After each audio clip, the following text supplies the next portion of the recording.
तक 40 साल तक ये कथा उसके लिए भी। विश्वनाथ मुनि ने कहा कि तुम्हारा भरोसा नहीं है, शंकर है पर संतान का सुख नहीं। चलो एक शिव की आराधना करता वो दे निश्चित। सप्त नदियों का पवित्र जल। मेरी जीजियों 35 साल भी हो गए ना औलाद को, नहीं है ना घबरा। 40 साल भी हो गए ना औलाद को, ना घबरा। अब जब तुम्हारे यहाँ संतान नहीं है ना तो एक नियम बनाना कि मुझे 5 पंडाल में पहुंचना है और 5 पंडाल में पहुंचकर वहां पर से मुझे 5 जगह की 5 कथा के पंडाल की मुझे बेलपत्र चाहिए। अब नियम बना, उसके दरवाजे पर जाने का नियम बना। अब जब औलाद नहीं है तो एक प्रयास तुम भी करो, अपने पति से कहकर मुझे कथा में जाना है, 5 पंडाल में बैठकर कथा सुनूंगी। कोई वीआईपी ट्रीटमेंट नहीं, जमीन पर पंडाल में जहां जगह मिलेगी वहां सोऊंगी, जो भिक्षा देकर चले गया वो पालूंगी और जैसी व्यवस्था होगी उसमें रहकर मुझे 7 दिन 5 दिन की कथा सुनना। 5 पंडाल नियम जो विश्वनाथ मुनि ने अपनी धर्मपत्नी को बताया है। सप्त नदियों का जल, सप्त सरोवर नहीं, सप्त पवित्र नदियों का जल, 7 पवित्र नदियों का जल, उसमें से कावेरी, नर्मदा, गंगा, गोदावरी, सरस्वती, जितनी ये सप्त नदियों की पवित्रता है, मंदाकिनी, नर्मदा, गंगा आदि, यमुना, सप्त नदियों का जल एकत्रित कर और सप्त नदियों के जल से किसी भी महादेव के मंदिर में एकांतेश्वर महादेव का नाम ले। कौन से महादेव? हमने पहले कथा में कहा है, कई बार एकांतेश्वर महादेव की कथा भी कही है, सुनिए आप लोगों ने। एकांतेश्वर महादेव का हमने वर्णन किया है। जिस दिन तुम्हें लगे कि मेरा यह काम होना चाहिए, उस दिन एकांतेश्वर महादेव के पास जाकर बैठे।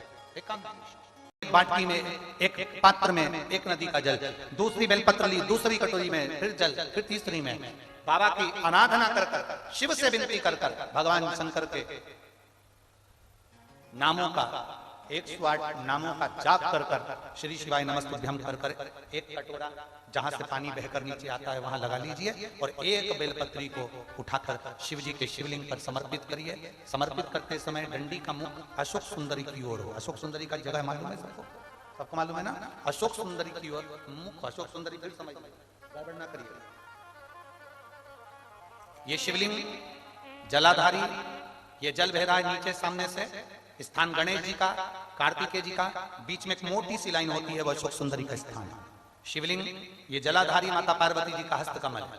शंकर जी के ऊपर जो जलधारी रखी रहती है ऊपर, जिसमें से एक बूंद नीचे गिरती है, वो शंकर भगवान की 5 लड़कियां हैं, जया, विषहरा, शामली वाली, दौतली, देव। शंकर जी की 5 लड़कियां शिव जी के ऊपर एक बूंद पानी गिराती रहती हैं। शंकर भगवान की कुल कितनी लड़कियां हैं? 6। कितनी लड़कियां हैं? 6। 5 जया, विषहरा, शामली वाली, दौतली, देव। शंकर जी की 6ठे नंबर की लड़की अशोक सुंदरी।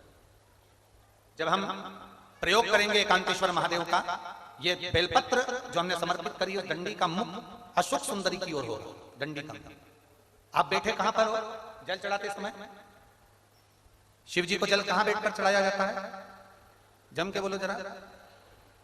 जहां से जल बहकर जा रहा है इसके ठीक विपरीत की ओर, ठीक विपरीत की ओर जल बहकर जा रहा है इधर, तो तुम बैठोगे इधर, इधर नहीं बैठोगे, इधर नहीं बैठोगे। जल इधर बह रहा है तो तुम इस साइड बैठोगे। यहाँ बैठकर फिर बेलपत्र को आप समर्पित करोगे। डंडी का मुख उधर होगा, पत्ती का मुख आपकी ओर होगा और जो एक नदी का जल है वो समर्पित कर कर जो पात्र लगा है उसमें वो जल इकट्ठा होते चले जाएगा। दूसरी बेलपत्र उठाना है, 108 बार शिव का नाम लेना है, फिर वापिस बेलपत्र श्री शिवाय नमस्तुभ्यम कर समर्पित करना है। डंडी का मुख अशोक सुंदरी की ओर होना।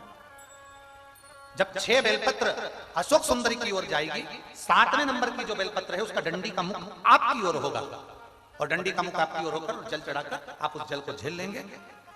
जहां नंदी बैठे हैं, नंदी का जो पांव जिस जगह पर उठाओ, अगर इस पांव उठाओ तो ईश्वर, ये पांव उठाओ तो ईश्वर। नंदी का पांव जहां उठा रहता है वहीं पर बैठकर पति पत्नी दोनों उस जल को आचमन कर लेंगे, दोनों उस जल को पूरा पी जाएंगे और बाबा से झोली पसार कर प्रार्थना करेंगे कि हमें संतान का सुख देना, मेरा देवाधिदेव महादेव प्रदान कर।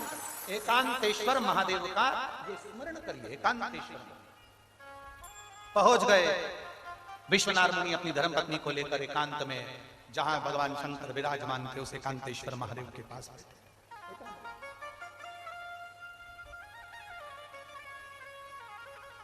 बैठ गए।